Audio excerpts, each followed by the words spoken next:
Добрий день, любі мої хлопчики та дівчата. А давайте з вами відгадаємо загадку. Стало біло навкруги, я розпушую сніги. В дружбі з дітьми я всіма, здогадались я зима. Малята, тож яка зараз пори року?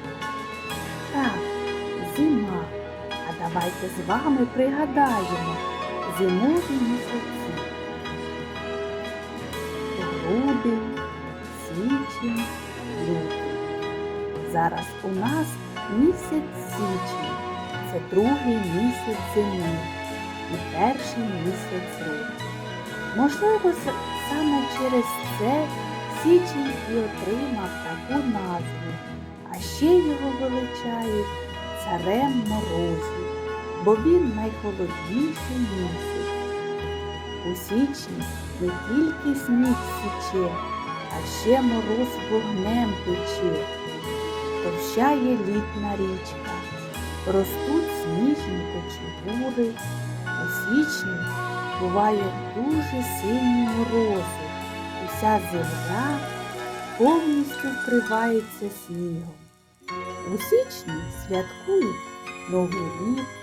У січні мороз і сонце мерехтять сніжинки, гілочки дерев впираються, морозяні квіти.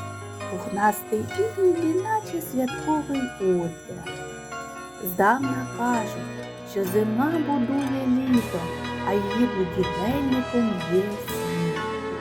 Чим пишніше снігове вбрання на полях, у садах, тим краще перенесуть холоднечу осінню посіви, ягідні кущі та плодові дерева.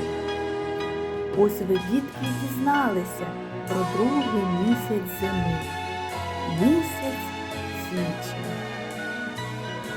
Малята, я гадаю, що вам було дуже цікаво. Гарного вам всім дня! До побачення, до наступних зустрічей!